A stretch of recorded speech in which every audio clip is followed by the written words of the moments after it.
amigos, tudo bem? Eu sou a Ana Paula, eu sou franqueada do Grupo Acolher e Cuidar de Piracicaba e hoje nós estamos aqui com o nosso primeiro podcast de Piracicaba, o Talk Care. E hoje eu trago convidados muito especiais aqui. Nós vamos falar hoje sobre o Setembro Lilás. Mês de setembro é comemorado, nós falamos muito sobre os idosos, sobre diversos tipos de demências, Alzheimer's, e hoje eu trouxe aqui 2 convidados que eles são especialistas nessa área e a gente vai trazer várias dúvidas e eles vão responder várias dúvidas que todos nós temos em relação a essas doenças que crescem a cada dia no Brasil e no mundo. Bom, eu trago aqui o Dr. Fábio do Carmo Duarte. O Dr. Fábio, ele é médico geriatra, ele é especialista pela Sociedade Brasileira de Geriatria e Gerontologia.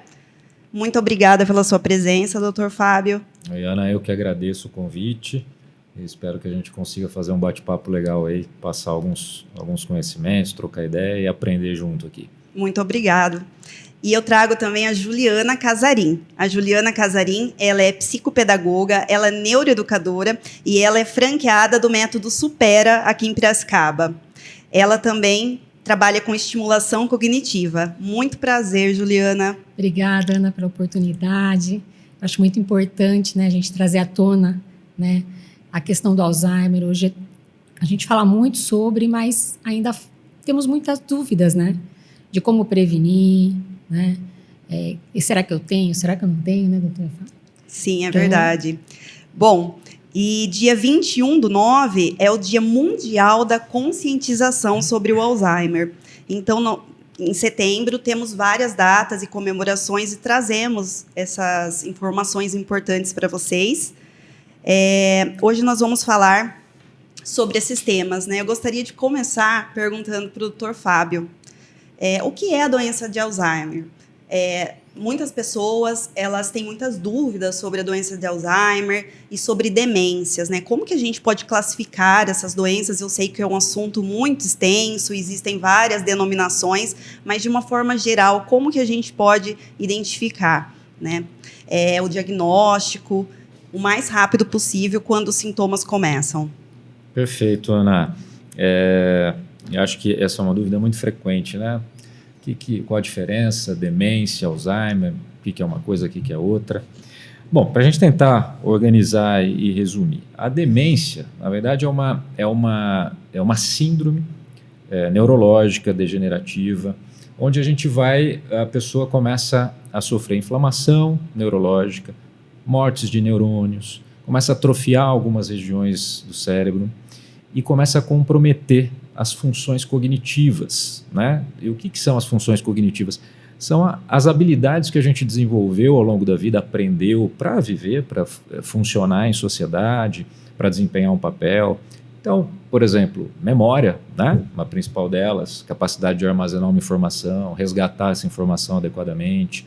Linguagem, a gente está aqui conversando, batendo papo, então é uma função, é um domínio cognitivo importante, compreender a fala do outro. Né? Atenção, a gente conseguir manter a atenção direcionada, organizada, função de orientação, sabe, espacial, temporal. Então, são diversos domínios cognitivos e que, por algum motivo, começam a se deteriorar com o tempo. A partir do momento que esse declínio começa a impactar no funcionamento da pessoa no dia a dia, aí a gente está diante de um quadro de demência. Então, a gente tem muitas vezes a queixa da pessoa, do familiar, a gente identifica através de testes cognitivos, avaliação em consultório, lança a mão de alguns exames para descartarmos causas secundárias, e a partir do momento que a gente identifica esse declínio cognitivo, a gente vai ver se isso está impactando na vida da pessoa, e se estiver impactando, a gente tem a demência. E aí a demência é o geral, é o guarda-chuva grande. Embaixo desse guarda-chuva, a gente tem uma série de demências, e dentre elas a Alzheimer, que é a mais frequente, 50%, 60% dos casos de demência são pela doença de Alzheimer. Então, o Alzheimer ele é um tipo de demência? Ele é um tipo de demência, né? É a principal delas, Tá? Bom, eu estive no Supera, eu acho que muita gente conhece o Supera, E eu conheci a Juliana através de uma indicação do Dr. Fábio, inclusive, e eu fiquei encantada com o trabalho dela. Quando eu cheguei no Supera, várias pessoas vieram conversar comigo, você é aluna nova? Eu falei, não. E eu imaginava que o Supera, ele atendia, assim, somente idosos, né? A 60 a mais, e eu vi que não, né? Então eu gostaria que a Juliana falasse um pouquinho do Supera. Se eu demorasse mais um pouquinho para chegar, ela já estava dentro de sala de aula. Eles queriam me colocar o pessoal na já estava aula. levando para a sala Você é de aula. aluna, você é aluna, vários vieram conversar comigo. Eu estava no Abaco. Já estava lá fazendo o Abaco também. Né? O Supera, nós estávamos conversando, né? O que é o Supera? O Supera é a primeira franquia, né, de desenvolvimento cognitivo da América Latina. Né? É uma metodologia. Muita gente pergunta, essa semana como é que vai ser? A gente fala, olha, há todo um planejamento anual, mensal, né, semanal do que vai ser dado. Não é simplesmente, cheguei hoje, né, vamos fazer um exercício de memória episódica. Não, nós seguimos toda uma sequência, porque o Supera, ele trabalha um conceito chamado neuroplasticidade cerebral. Então, se eu não tiver novidade, variedade e desafio crescente, eu não consigo fortalecer esse cérebro. O Supera, lógico, ele vai trazer socialização, vai melhorar com certeza. A gente fala toda a parte emocional da pessoa também, mas o principal, a gente fala, é a mudança morfológica, né? Eu falo muito, hoje muitos chegam para mim e falam assim, Ju, como é que funciona essa questão das sinapses que vocês falam, da neuroplasticidade? Estão falando de uma forma bem lúdica, né? Hoje você chega com uma rotina, né? E nós temos ali os centros que estão funcionando melhor e outros nem tanto. E é a rodovia, né? Que eu brinquei com você quando você chegou lá no Supera, né? Falei, você chega com uma rodovia. O que nós vamos fazer? Quanto mais a gente estimular, nós vamos conseguir aumentar o fluxo e que essa rodovia vire uma rodovia dos bandeirantes, com mais faixas, para transitar melhor, né, a informação. Então, Fábio, se quiser também agregar aqui, né? E assim, a gente vai falar disso, né, dos fatores de risco para demência, e a estimulação cognitiva, a gente manter ativo o cérebro é fundamental. Inclusive aprender coisas novas, né? Exatamente. Aprender coisas novas. E não importa a idade. Você aprender um instrumento musical, aprender novos hobbies, né? E os exercícios cognitivos, isso aí vai gerar proteção e mais, né? Não só para quem não tem a demência, mas para quem já tem a demência. Esse tipo de trabalho vai trazer benefício, vai ajudar muito no tratamento, né? Na evolução. Quando eu estive lá, a Juliana me apresentou o Abaco. Nós fizemos uma folhinha. Ela fez lá. um exercício comigo. Eu falei, Juliana, eu preciso me matricular urgente. Então, é muito difícil. Eu achei que fosse fácil, mas é um exercício. Não, na verdade, o termo é desafiador. Né? Porque eu percebia que eu não desafio. É uma falta de atenção, né, que eu tinha, que você percebeu. Ela olhou para mim e depois ela falou, Juliana, como que eu estou? Eu falei, calma. Eu fiquei muito preocupada. Mas, Ana, se te serve de consolo, em abril teve o Congresso Brasileiro de Geriatria e lá teve uma mesa, um simpósio do Supera. E lá eles fizeram essas atividades com a gente em grupo, ali no anfiteatro. Bateu um desespero em muita gente. Né? Nossa, e assim, eu gostei tanto que eu queria indicar para todo mundo. Eu queria levar minha mãe, eu queria começar a fazer, porque quando uma coisa é boa, a gente quer indicar para todo mundo, né? Achei muito interessante, Juliana, de verdade. Eu agradeço. Mas o que eu percebo hoje também é aquilo que comentei com você. Essa questão hoje do estilo de vida, né? Esse excesso de informações, né? A tecnologia. Muitas pessoas chegam e falam, Juliana, minha memória não está boa, né? E aí, quando eu vou fazer os exercícios, o que eu percebo? A questão da atenção seletiva está extremamente curta e fragmentada. Aí eu falo, não tem como a tua memória tá boa, eu brinco, né? Você culpa a coleguinha, né? A memória o tempo todo. Mas uma boa parte dessa questão da memória, ela está relacionada a você não conseguir sustentar a atenção. Sim. Perfeito, né? Perfeito. Então, o que o Supera vai fazer? Através do treino do Soroban, que é o ábaco japonês, né? Eu falo que apesar dele ser uma calculadora milenar, no Supera, a finalidade dele não são os cálculos. É através dele que eu vou atingir, nós vamos trabalhar o córtex pré-frontal, foco, toda a parte de atenção. Nós vamos trabalhar a memória de trabalho o tempo todo, tá? Vai trabalhar até coordenação motora fina, né? O raciocínio lógico, matemático, lógico, vai vir também. Mas, assim, o treino ele vai muito além do que de fazer cálculos. E muitas pessoas não entendem, né? Falam, mas eu vou lá no Supera, né? Fazer esse negocinho, né? Essa calculadora. Eu falo, não. Não, né? o cálculo é de menos, eu achei. O cálculo é de menos, é a forma... É a atenção exatamente, mesmo. Né? Atenção. E você olhou para mim e falou, meu Deus, né? Ele demanda muita atenção. Então, muita atenção. Eu falo muito, o Supera é um treino de estar presente. E hoje nós estamos muito ausentes no nosso dia a dia, naquilo que a gente faz. Perfeito, você tocou nesse ponto aí, e é o que a gente vê no dia a dia no consultório. A queixa, uma das queixas mais frequentes é, doutor, estou esquecido. Estou esquecido, estou com dificuldade de memória. E a hora que a gente vai refinar o que é essa queixa de esquecimento, a gente vê que a maioria das vezes não é esquecimento, é desatenção. Né? E o que acontece é que hoje a gente sofre uma overdose de informações o tempo todo, com isso aqui na mão o tempo todo, e a mensagem que vem daqui, vem de lá, e as atribuições do dia a dia, e não sobra espaço. O cérebro ele vai criar um mecanismo de defesa para reter as informações essenciais para a sobrevida. Então, o nome do filme que eu não estou lembrando, vai ficar para lá. Né? Nossa, encontrei um fulano aí que não via 2 anos, não lembrava o nome dele. Isso não é essencial para a sua vida, vai se perder. Então, esse funil de informações que o cérebro vai fazer para proteção. Né? A gente é como se fosse o HD do computador, a gente vai acumulando informações, dados o tempo todo, só que a gente nunca troca o sistema operacional, é ele até o final. E vai chegar um momento em que esse filtro vai acontecer. Então, é muito natural com o envelhecimento a gente ter um retardo na velocidade de processamento, de informação, de resgatar uma memória, alguma coisa. Mas você consegue fazer num ritmo mais lento. Então, esses lapsos, às vezes, de não lembrar nome, de não lembrar nome de livro, nome de pessoas, né? Ou deixou o objeto em tal lugar, onde que eu deixei, mas aí vai lá e acha. Isso faz parte dos tempos atuais. Isso acontece e, na maioria das vezes, não é patológico. Não, patológico no sentido de não ser uma demência ou início de uma demência. É o excesso de informação mesmo. De informação. E os sintomas principais do Alzheimer, das demências, quando a gente deve se preocupar? Então, como eu disse, essa queixa de esquecimento é muito comum. Então, esses exemplos que eu dei aqui, né, na maioria das vezes são benignos, tá? A pessoa esqueceu o objeto, onde deixou. Na maioria das vezes a própria pessoa traz a queixa de esquecimento. Isso já é um sinal, na maioria das vezes, que não deve ser nada patológico, né?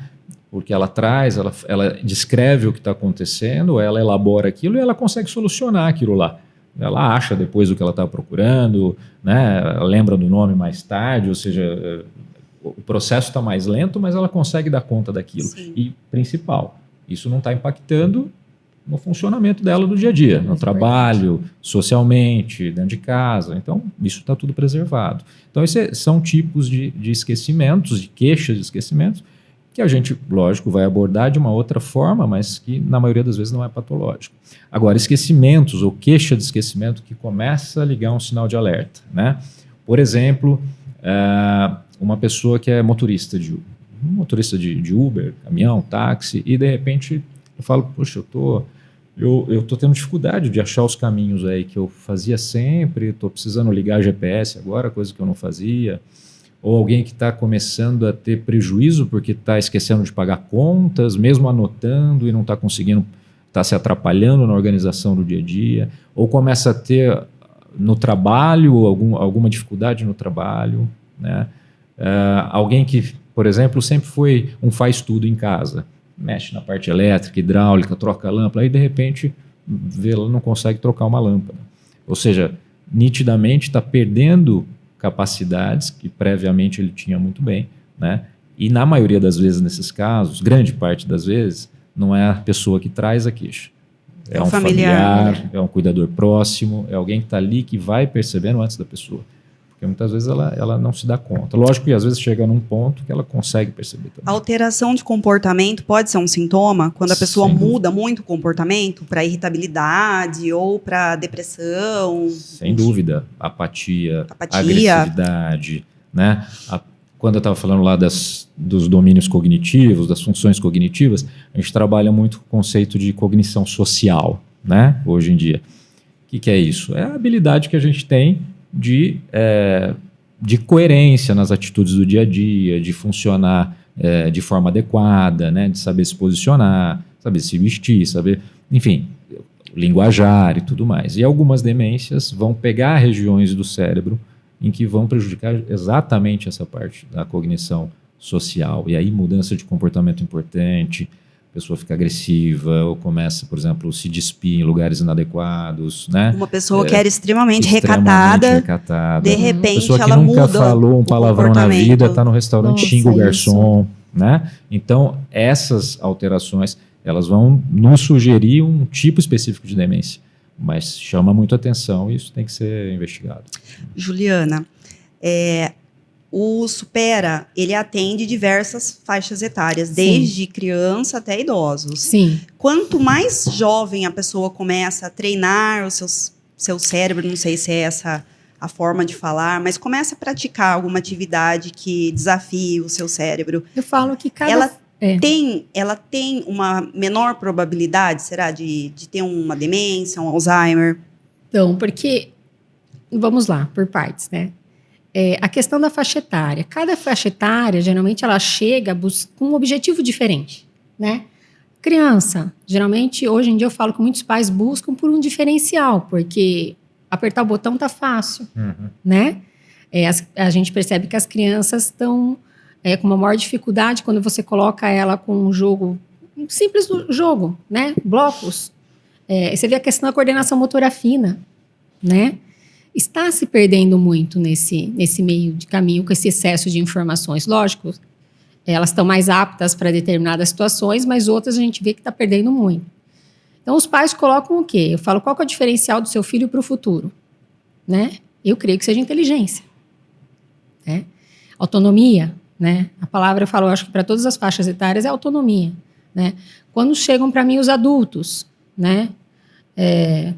Juliana, eu estou estressado, falha de memória, e assim por diante. Qualidade de vida, né? Isso aí está afetando o teu trabalho quanto, né? Eu acho que um cérebro, quando ele está saudável, você está bem, inclusive emocionalmente, equilibrado, né? Você rende mais em menos tempo, e eu acho que isso é um bom negócio hoje em dia. Né? Verdade. E a terceira idade vem buscando autonomia e independência, né? Eu tenho situações que já chegam para mim com, às vezes, já um diagnóstico, né? Nesses casos, dá para fazer? Dá. A gente consegue a neuroplasticidade, mas vai ter cura? Não, não tem cura. O que nós vamos fazer junto com a medicação, que a gente fala, não é para parar a medicação, em hipótese alguma. É uma ferramenta. Exatamente. Sim. Nós vamos auxiliar no tratamento. Um dos fatores de risco hoje bem estabelecidos para demência e Alzheimer é a questão de acesso à educação. Você criar uma reserva cognitiva, né? Aprender várias coisas, isso vai te gerar uma reserva ali para esse momento do envelhecimento. A poupança, né? Então, você começar estímulos sempre vai ser bem-vindo, sempre vai ser viável aprender coisas novas.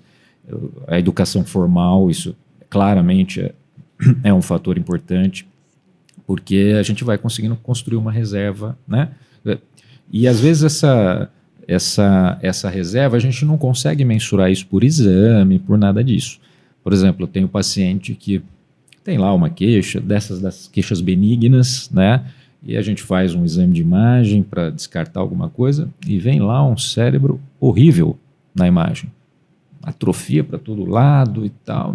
Peraí, isso aqui não é dessa paciente, né? Não é. Ou seja, ela conseguiu construir uma reserva cognitiva importante que mesmo com todo o processo inflamatório, atrofias e tal, ela ainda consegue funcionar, né? Talvez mais para frente isso possa ser comprometido, mas ela conseguiu uma reserva grande, né? Então ela ficou mais bem preparada para esse processo, né, de senilidade. E existe várias formas de diagnóstico das demências. Como que é classificado assim no termo de diagnóstico? Quais exames que geralmente o senhor pede?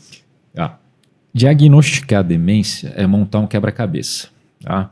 A gente vai precisar de várias pecinhas para tentar chegar no diagnóstico da demência. Então, primeiro vai vir a queixa, né? A história da própria pessoa, a história do familiar. Essa queixa faz sentido, a gente vai lançar mão de testes cognitivos, né? Vocês conhecem muito bem, né? Então a gente vai fazer a avaliação desses domínios cognitivos para ver se isso está tendo algum impacto, algum declínio. Uma vez que teve esse declínio cognitivo, a gente vai fazer alguns exames para descartar outras causas secundárias. Hoje a gente tem exames funcionais de neuroimagem que pode ajudar a gente muito a mostrar ali quais regiões ali estão funcionando menos, estão funcionando mais, né, para reforçar, não só descartar outras causas, mas para reforçar uma possibilidade. E a partir dessas peças juntas, se a gente avaliar que isso está tendo comprometimento na funcionalidade da pessoa, ou seja, ela não está conseguindo mais desempenhar o que ela fazia, né, trabalho, social, familiar, aí a gente fecha demência. E aí, por que é importante buscar logo essa avaliação? Porque a gente só vai conseguir diferenciar ou tentar diferenciar qual tipo de demência que está acometendo no início. Como que ela está se apresentando? Quais são os declínios iniciais que estão acontecendo? Porque quem já teve contato com pacientes com demência avançada, todas elas vão desembocar no mesmo padrão, né, lá no final da vida. E a gente não vai conseguir diferenciar uma coisa da outra, né? Mas no início, sim. Então, tem demências que começam mais com a questão de memória. Alzheimer, por exemplo. Memória, orientação. Então, isso já vai levantar essa possibilidade. A gente falou agora há pouco de alteração comportamental, né? Comportamentos estranhos. Então, isso vai levantar lebre para uma demência frontotemporal, padrão comportamental. Então, dependendo do início do quadro, a gente vai direcionar para uma possibilidade de uma demência ou outra. Tá? Então, por isso que é muito importante a gente pegar no começo, né? Começar a avaliar isso no começo e continuidade de segmento. É isso que vai mostrar para ele. Às vezes, primeira consulta, a gente fala, isso está parecendo que vai abrir um quadro de Alzheimer. E aí vai passando o tempo, era outra coisa. Né? Hoje a gente está vivendo, na verdade, uma revolução na questão do diagnóstico de Alzheimer. Tá? O diagnóstico, eminentemente, ele é clínico. Ainda é clínico, né, no dia a dia. Mas se a gente pegar em termos de pesquisa, o que tem sido estudado e tal, hoje a gente está conseguindo chegar, porque qual que é a base da demência de Alzheimer? É o depósito de algumas proteínas patológicas em regiões do cérebro, e a gente está conseguindo chegar no momento de, com alguns exames, detectar se existe essa proteína lá, se o cérebro daquela pessoa tem aquela proteína patológica. Isso vai ser um reforço muito grande para a gente pensar no Alzheimer, né? Isso, a princípio, são alguns exames, estão mais para pesquisa, a gente pode usar em alguns casos, né? Mas a tendência vai ser isso ficar muito... De sangue a gente vai ver algumas do líquor.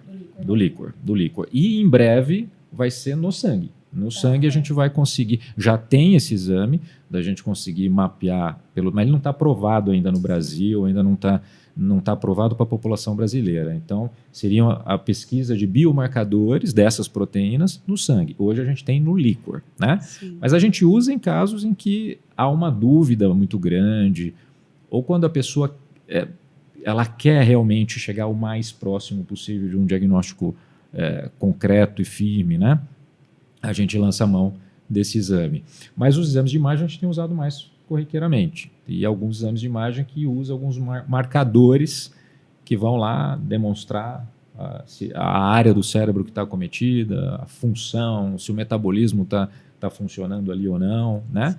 E pode trazer informações valiosas para a gente. Mas ainda no dia a dia, no grosso, na grande maioria das vezes, o diagnóstico é clínico. A gente faz o diagnóstico da síndrome demencial pelo declínio cognitivo, dependendo do domínio acometido, a gente vai pensar em uma ou outra, né?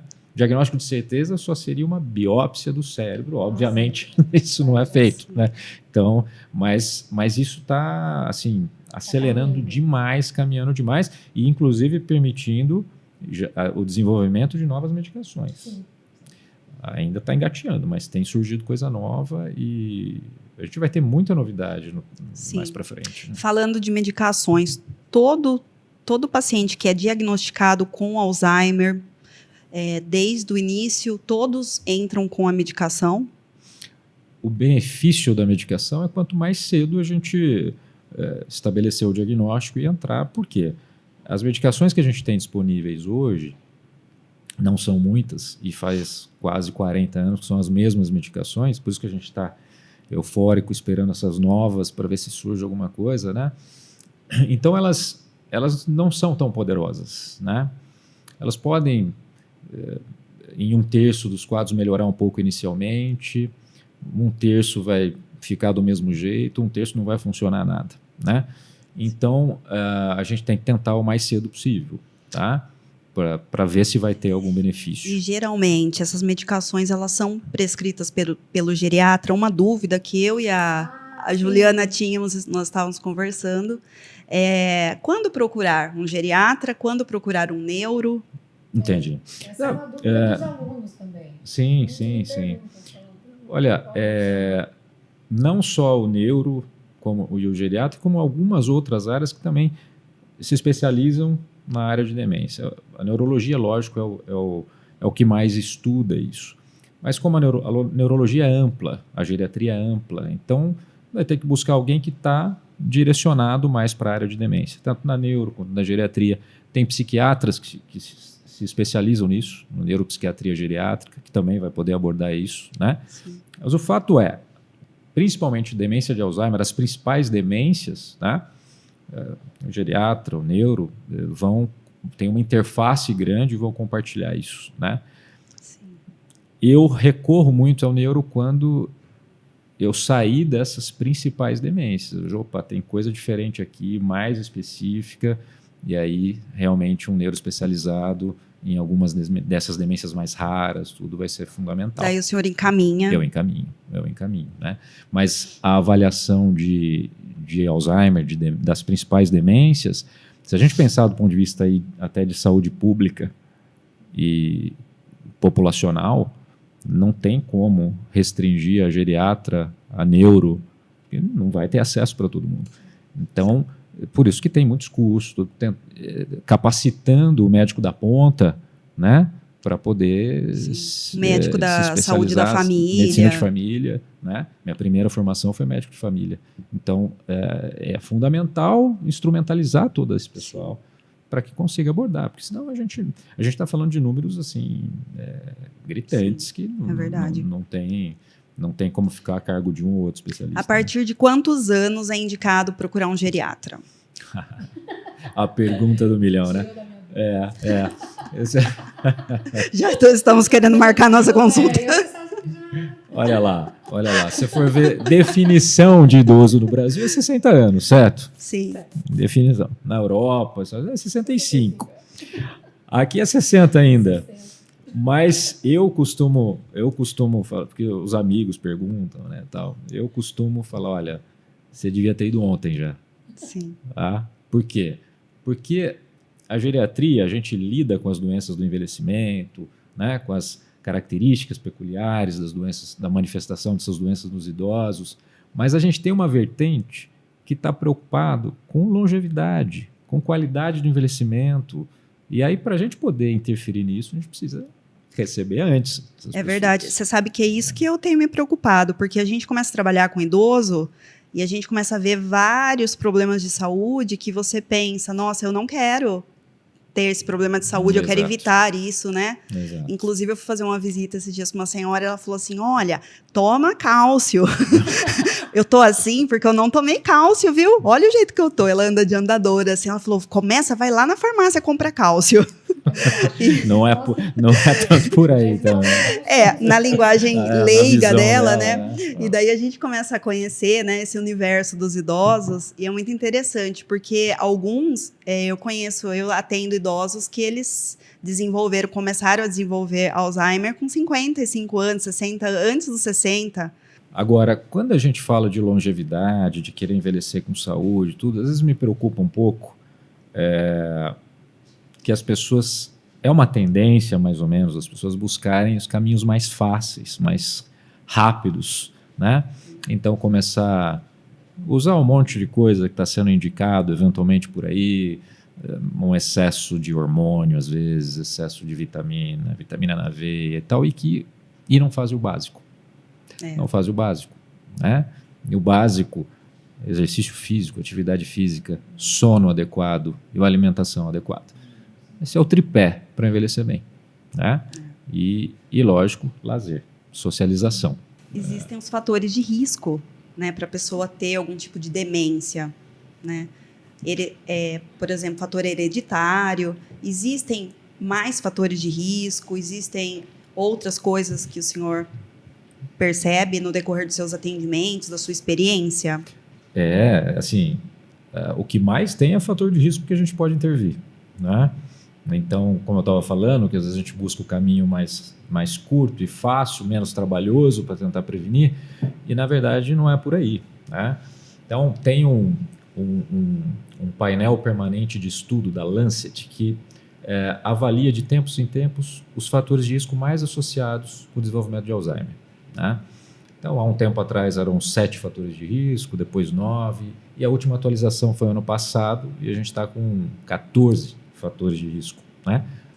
Fatores de risco modificáveis, que a gente pode fazer alguma coisa para evitar, né? Então, pressão alta, diabetes, depressão, né? Sedentarismo, obesidade, falta de socialização, né? De lazer.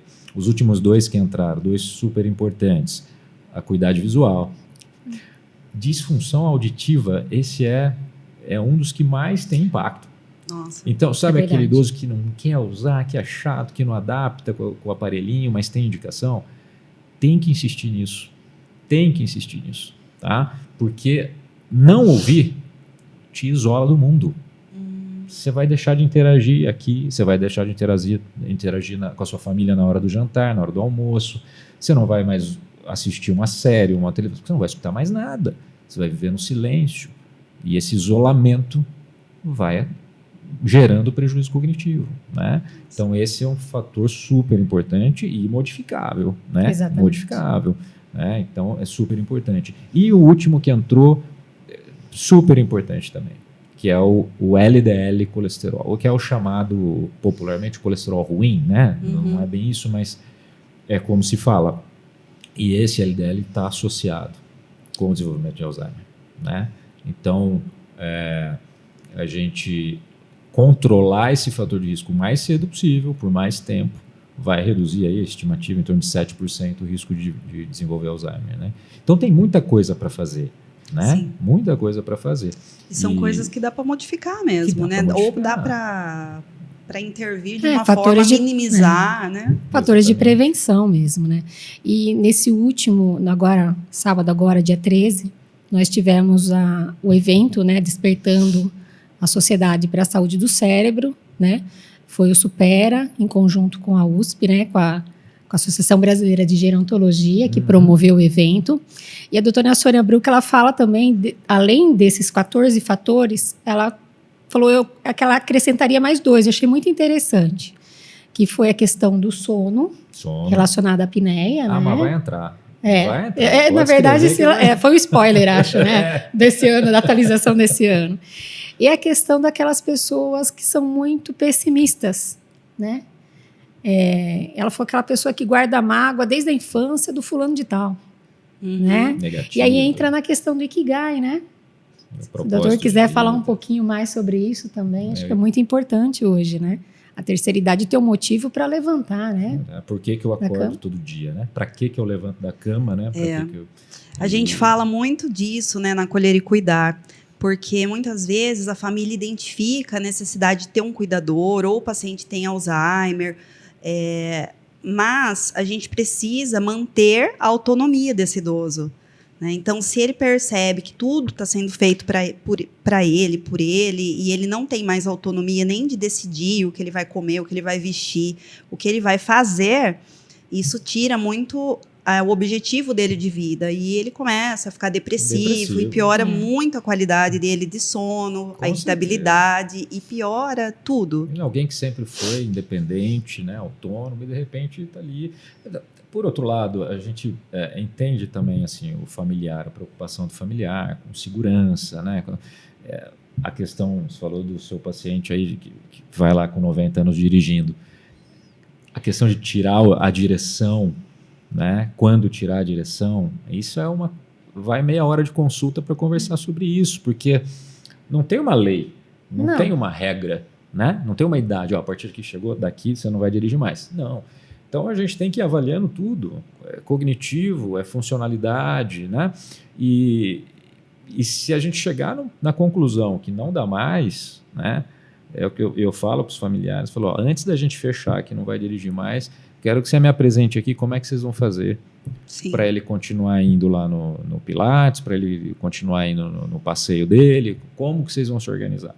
Porque não dá simplesmente para tirar. E deixar ele em casa sem fazer nada. Vai deprimir. Então tem que criar alternativas, né? Sim. Ou achar um Uber de segurança, de confiança, que possa fazer o corre para ele, ou alguém na família que está mais tranquilo, fazer esse corre. Mas não dá para simplesmente tirar, porque ele precisa continuar vivendo o máximo possível enquanto for possível. Né? Isso é fundamental.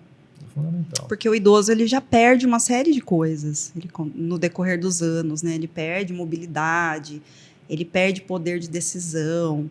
E daí, se você tirar tudo dele, é muito complicado. A gente tem que ter muito respeito ao lidar com o idoso.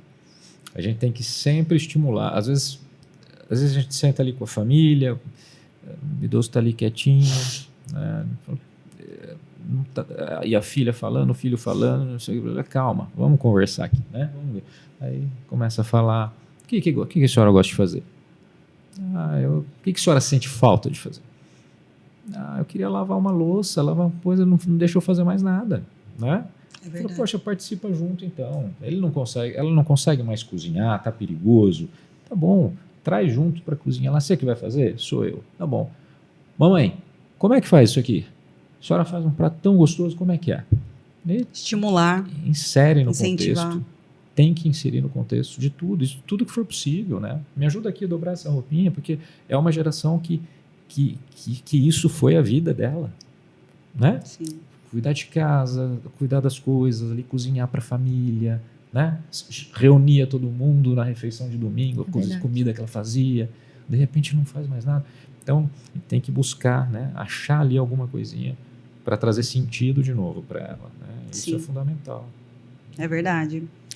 E assim, perguntar para vocês dois, né, que trabalham com idosos, quais as principais queixas das famílias, as principais dificuldades, primeiro para a Juliana, que as famílias trazem quando elas descobrem um diagnóstico de Alzheimer ou demência? Na verdade, o que eu percebo assim, quando vem com a família, é porque geralmente já passou pelo médico, né? Então a família já vem um pouco mais preparada, mas o idoso não. E às vezes as pessoas não falam o que ele vai fazer, para onde estão levando. Que nem ele falou a questão do carro, né? Eu vi muitas vezes essa questão do carro, virar uma batalha familiar, né? Porque de repente fiquei sem carro. Ele falou, então não quero mais ir em lugar algum, né? Porque a pessoa fica sem chão. Ele tinha uma autonomia, agora não tem mais, né? Mas eu falo que assim, quando vem pra gente familiar, as mulheres, eu percebo que elas aceitam melhor. Agora, os homens, tá com a cartinha do médico, ele olha pra gente e fala assim, eu posso pensar? E a esposa já tá num estado, às vezes, cansada, né? Ela falou, não, você não vai pensar. E aí, eu fico numa saia justa, né? Porque... É verdade. Né? Mas eu acho que, antes de tudo, que nem essa questão, eu acho que o que mais falta para o nosso país é educação. E quando eu falo educação, é generalizada, né? Eu acho que é no trato com o idoso, né? Essa questão, eu falo que falta muito essa base. A gente não sabe como reagir, né? Hoje, que nem o Dr. Fábio estava falando, eu estava pensando no meu pai. Quanta coisa eu quero resolver por ele, porque eu faço mais rápido, né? E não pode, eu sei disso, mas no primeiro momento, eu acho que essa é a reação de todos nós. Quero fazer o melhor por ele, né? Proteção. Exatamente, é proteção. E depois você para e fala, não, peraí, ele tem autonomia ainda, né? Exato. Sim. E eu tenho que respeitar o tempo dele e a autonomia dele. E nossos pais sempre serão nossos pais, independente da idade, independente de um diagnóstico. Exatamente. E eles têm que sentir assim, né? Não pode ser invertido esse papel. Exatamente. Isso gera um desarranjo no sistema familiar como um todo. Com certeza. Ninguém, a maioria das vezes, das famílias, ninguém foi preparado para de uma hora para outra virar cuidador, né? Então, a sobrecarga de quem cuida de alguém com demência é brutal. Se não tiver uma estruturação familiar bem pactuada, e raramente tem, né? Geralmente sobra para um, né? Isso vai adoecendo demais o cuidador. Vai adoecendo demais. Isso é o que eu mais vejo. É o dia a dia, você sabe disso, né? E aí, eventualmente, chega numa estafa que não consegue mais dar conta. Soma-se a isso, muitas vezes, não houve um planejamento financeiro, não teve condição de fazer isso, então tem poucos recursos. Aí não tem como bancar cuidador para dividir o cuidado, verdade, ou físio para estimular, né? TO, participar de um supera, não consegue. Não consegue. E vai isolando, e vai sobrecarregando aquele cuidador que está ali, né? Aí fala, não aguento mais, eu vou buscar uma institucionalização, vou pôr. Não, mas eu não consigo fazer isso. Aí e fica aquele conflito. Né? Conflito é uma batalha emocional, né? E adoece qualquer um. Então, realmente, como se falou, né? Educação, conhecimento, informação, né? E, sobretudo, como sociedade, a gente respeitar mais os idosos, né? A gente não é uma sociedade que está habituada a respeitar idoso, né? Realmente começou a dar trabalho, esse aqui já deixa para lá e tal, né? Diferente, por exemplo, da sociedade orientais, no Japão, que lá tinha que pegar aquele modelo e falar, é aqui assim que a gente tem que fazer, né?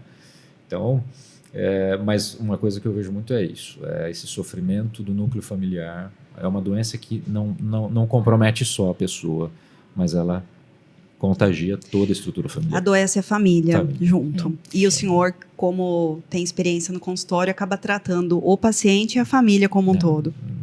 Com certeza.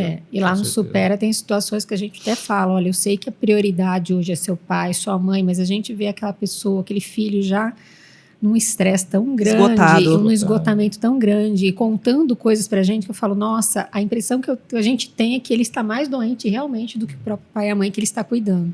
Né? E a gente sempre fala, você precisa se cuidar, né? Você tem que estar bom para poder cuidar do outro. Exato. E ele adoece sendo cuidador, mas ele ainda está produtivo, ativo, tendo que trabalhar, conciliar trabalho com os cuidados com o pai, com o filho, muitas vezes. É uma fase que você está com o pai doente, os filhos ali dependendo ainda, né, trabalhando, vira uma loucura.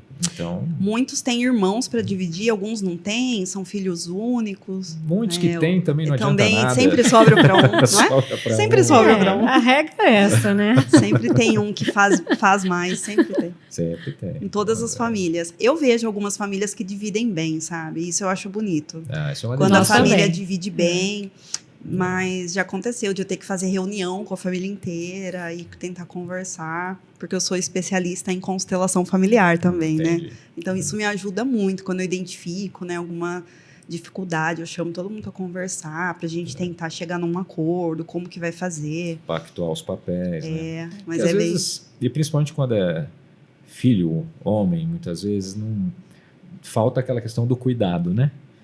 Então, às vezes, o pacto daquela família pode ser, de repente, esse prover financeiramente alguma estrutura e tal, né? Mas, de alguma forma, a família tem que se organizar para dividir as responsabilidades, né?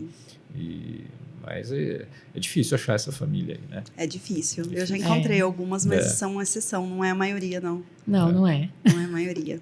Bom, eu acho que a gente está chegando aí nos momentos finais, né? Eu gostaria que você falasse o endereço do Supera. Há quanto tempo você é franqueada? Nós somos franqueados há 15 anos. 15 anos. Nós hoje somos a segunda unidade mais antiga do país em funcionamento. Parabéns. Que legal, obrigada. O Supera está na Rua Santo Antônio, número 400, bem ao lado do Açaí, atacadista. Facinho de achar. Muito bom. E a sua clínica? O consultório é na Rua do Vergueiro, na Clínica Equilíbrio, né? Eu trabalho em vários lugares, mas ali é onde é o consultório. Né? Sim. E eu já encaminhei vários pacientes, não sei Então, se eles vão. Não conheci ele pessoalmente, mas Ela falou que vão. Eu tinha eu falei pra Ana, eu falei, nossa, tem uma referência muito boa, doutor Fábio. Então vocês vão não se o conhecer. conheço pessoalmente. Vou promover esse né? encontro. É. E eu acho interessante a gente indicar, eu também indico o doutor Fábio, porque o que eu percebo muito, muitas vezes eu atendo pacientes, eles não têm um geriatra. Sim. Né? Eles têm o cardiologista, o clínico geral, Sim. eles vão no ortopedista, Exatamente. eles vão no neuro, eles vão em vários outros médicos, mas eles não têm um geriatra. Então, eu sempre pergunto, quando eu vou fazer minha primeira entrevista, qual é o geriatra que atende seu pai, sua mãe, seu tio, sua avó? Não tem geriatra. Mas qual médico que ele vai? Ele vai no neuro. Sim. E eu percebo, às vezes, vai no cardiologista, vai em outros, e cada um prescreve uma medicação diferente, às vezes Sim. uma medicação interfere na outra. Então, eu sempre indico, vamos procurar um geriatra, e eu sempre indico o senhor, indico outros Agradeço. também, sabe? Indico outros também. Então, assim, eu acho importante todo idoso ter um geriatra, apesar de ter um neuro, de ter um cardiologista, de ter um ortopedista, de ter outros tipos de especialidades, eu indico sempre que o idoso tenha um geriatra, eu acho muito importante, né?